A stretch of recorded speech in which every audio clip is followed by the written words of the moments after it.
नमस्ते। जब हम कंप्यूटर शब्द सुनते हैं तो सबसे पहले क्या ख्याल आता है? ज्यादातर लोगों के दिमाग में एक लैपटॉप या शायद एक डेस्कटॉप की तस्वीर बनती है। लेकिन क्या कंप्यूटर की दुनिया बस इतनी ही है? चलिए, आज इसी सवाल की गहराई में उतरते हैं और देखते हैं कि कंप्यूटर असल में कितने तरह के होते हैं। तो शुरुआत इसी सवाल से करते हैं।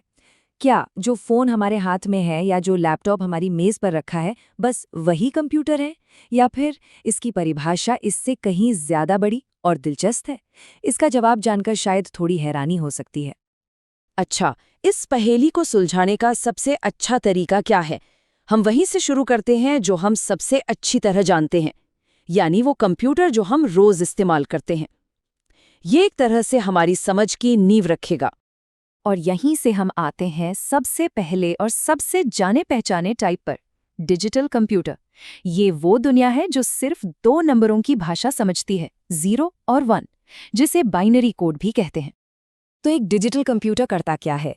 देखिए, ये हर तरह की जानकारी, चाहे वो कोई शब्द हो, नंबर हो या कोई फोटो, उसे बस 0 और 1 के एक सिंपल कोड में बदल देता है। मतलब ये डेटा को अलग अलग टुकड़ों में, जिसे हम डिस्क्रीट डेटा कहते हैं, उसमें प्रोसेस करता है। इसके एग्जाम्पल्स तो हम सब जानते ही हैं। डेस्कटॉप पीसी, लैपटॉप, हमारे स्मार्टफोन, टैबलेट्स, ये सब डिजिटल कंप्यूटर ही तो हैं। हम इन्हें काम से लेकर मनोरंजन तक हर चीज़ के लिए रोज़ इस्तेमाल करते हैं। और कमाल की बात यह है कि दुनिया के जो सबसे पावरफुल सुपर कंप्यूटर्स हैं ना, वो भी इसी बेसिक प्रिंसिपल पर काम करते हैं। लेकिन सोचिए, क्या हो अगर कोई कंप्यूटर गिनती करने के बजाय सीधे सीधे असली दुनिया को मापे? यहीं से कहानी थोड़ी और दिलचस्प होती है और हम आते हैं दूसरे टाइप के कंप्यूटर पर, जो एकदम अलग ही तरीके से काम करता है। और यहीं पर इन दोनों के बीच का सबसे बड़ा अंतर साफ हो जाता है। देखिए, जहां डिजिटल कंप्यूटर 0 और 1 में गिनती करता है, वहीं एनालॉग कंप्यूटर क्या करता है? वो तापमान या स्पीड जैसे लगातार बदलने वाले सिग्नल्स को सीधे मापता है। एक तरह से कह सकते हैं कि एक गिनती करता है तो दूसरा महसूस करता है। इसका मतलब ये हुआ कि एनालॉग कंप्यूटर असली दुनिया से मिलने वाले कंटिन्यूअस डेटा को प्रोसेस करता है। ये नंबर्स का इस्तेमाल नहीं करता, बल्कि फिजिकल सिग्नल्स के साथ सीधे सीधे काम करता है, ठीक वैसे ही जैसे वो सिग्नल असल में है। और इसके एग्जाम्पल्स सच में हैरान कर देंगे, क्योंकि ये हमारे आसपास ही छिपे हुए हैं।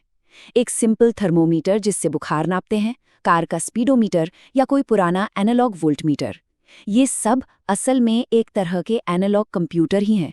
ये सभी असली दुनिया की जानकारी को सीधे मापकर हमें दिखाते हैं। अच्छा, तो अब तक हमने गिनती करने वाले डिजिटल और मापने वाले एनालॉग कंप्यूटर दोनों को समझ लिया है। तो फिर तीसरा प्रकार क्या हुआ?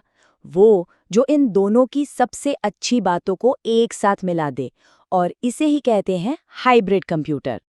और इसके काम करने का तरीका बड़ा ही शानदार है। जरा सोचिए, इसका जो एनालॉग हिस्सा है वो असली दुनिया को महसूस करता है, जैसे कि दिल की धड़कन। और फिर इसका जो डिजिटल हिस्सा है वो उस जानकारी को लेकर फटाफट कैलकुलेशन करता है और उसे स्टोर कर लेता है। मतलब ये मापता भी है और गिनती भी करता है, दोनों काम एक साथ। और इसका इस्तेमाल ऐसी जगहों पर होता है जहां जरा सी भी गलती की गुंजाइश नहीं होती। मतलब सटीकता सबसे जरूरी है, जैसे कि अस्पतालों में सीटी स्कैन और ईसीजी मशीनें, पेट्रोल पंप का सिस्टम जो तेल के बहाव को मापकर तुरंत कीमत बताता है, या फिर किसी हवाई जहाज का फ्लाइट कंट्रोल सिस्टम। ये सभी हाइब्रिड कंप्यूटर की पावर पर ही तो टिके हैं। तो अब हमारे पास पजल के तीनों टुकड़े आ गए हैं, डिजिटल, एनालॉग और हाइब्रिड। चलिए अब इन सबको एक साथ रखकर देखते हैं कि ये पूरी तस्वीर कैसी दिखती है और ये तीनों मिलकर हमारी दुनिया को चला कैसी रहे हैं। तो अगर इसे हम संक्षेप में देखें तो बात बहुत सीधी है। डिजिटल कंप्यूटर जो डिस्क्रीट डेटा यानी 0 और 1 पर काम करता है, जैसे कि हमारा स्मार्टफोन।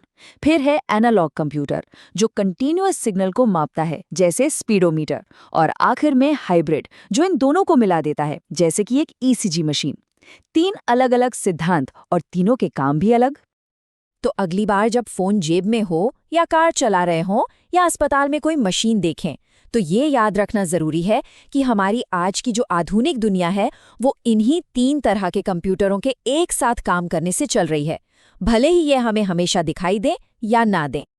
और जाते जाते एक सवाल भविष्य के लिए छोड़ जाते हैं।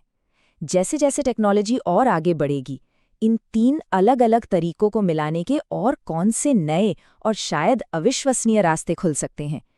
ये सोचने वाली बात है कि आने वाली दुनिया में संभावनाएं क्या हो सकती हैं।